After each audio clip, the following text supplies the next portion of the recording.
नमस्कार.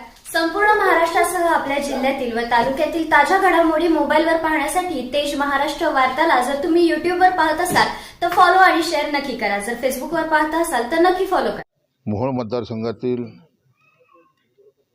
प्रचंड अशी रस्त्याची गरज होती. मी गेले दीड वर्ष 2 वर्ष झालं मोहोळमध्ये फिरत असताना शेतकरी रस्ता आणि पाणी मागायचा. आणि मग या मतदारसंघामध्ये बाकीचे प्रश्न नंतर, पहिला रस्ता द्या, पाणी द्या. आणि मग ह्या सर्व गोष्टी घेऊन माननीय मुख्यमंत्र्यांकडे गेलो.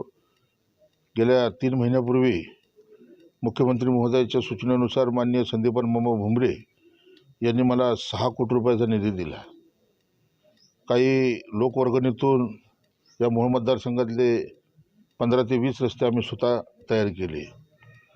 पण तो रस्त्याची वाढती संख्या लक्षात घेता व या राज्याचे लोकप्रिय मुख्यमंत्री, लोकनेते, अनाथांचा नाथ एकनाथ हे या मोहोळ मतदारसंघासाठी धावून आले.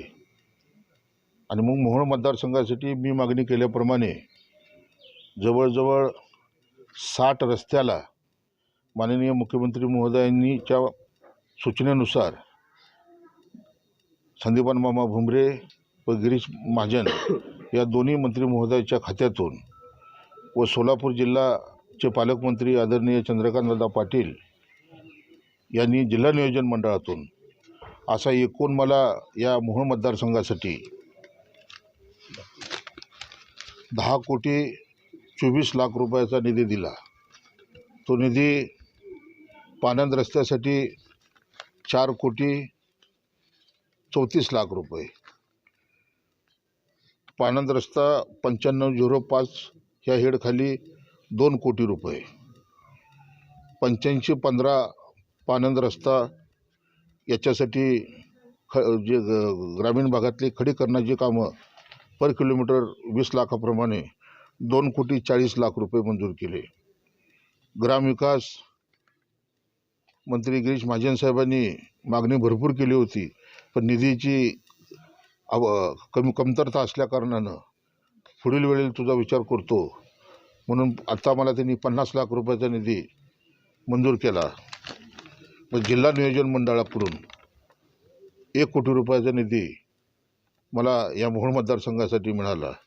असा एकूण 10 कोटी 24 लाख रुपयाचा निधी व गेल्या 2 महिन्यापूर्वी आणलेला 6 कोटी रुपयाचा निधी, असा जवळजवळ 16.5 कोटी रुपयाचा निधी महाराष्ट्राचे मुख्यमंत्री आदरणीय एकनाथजी शिंदेसाहेब, शिवसेनेचे ज्येष्ठ नेते रामदासभाई कदम, आमदार भरत गुशेट गोगावले, संदीपान मामा भुमरे आणि गिरीश भाऊ महाजन गेली 34 वर्ष शिवसेनेमध्ये काम करत असताना माझ्यासारख्या एक साध्या शिवसैनिकाला, मी काय ग्रामपंचायत सदस्य नाही, जिल्हा परिषदेचा मेंबर नाही, मी काय आमदार नाही, मी खासदार नाही, परंतु सर्वसामान्य शिवसैनिक या मोहोळ मतदारसंघातल्या शेतकऱ्यांचा प्रश्न घेऊन शासन दरबारी ज्यावेळी मी भांडत होतो त्यावेळेला मला एकंदरीत मी केलेल्या 34 वर्षाच्या कामाचा लेखाजोखा हे माननीय मुख्यमंत्री महोदयांना आणि रामदासभाई कदम साहेबांना माहीत होता.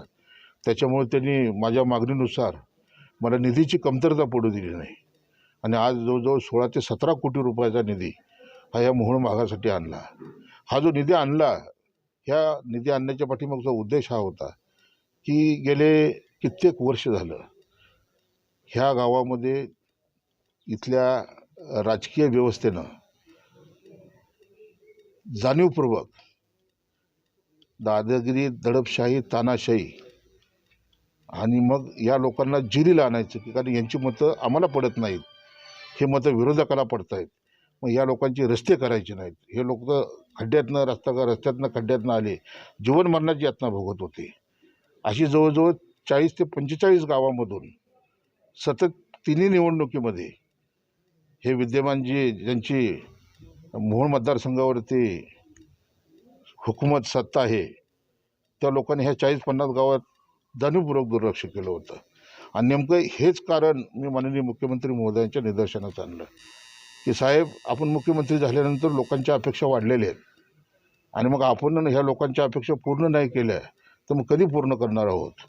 मुख्यमंत्र्यांनी सकारात्मकता दर्शवली आणि जवळजवळ आज आपल्याला 16 ते 17 कोटी रुपये ही जिथं कामच झाली नाहीत गेल्या 50-60 वर्षामध्ये अशा गावामध्ये हा निधी दिला.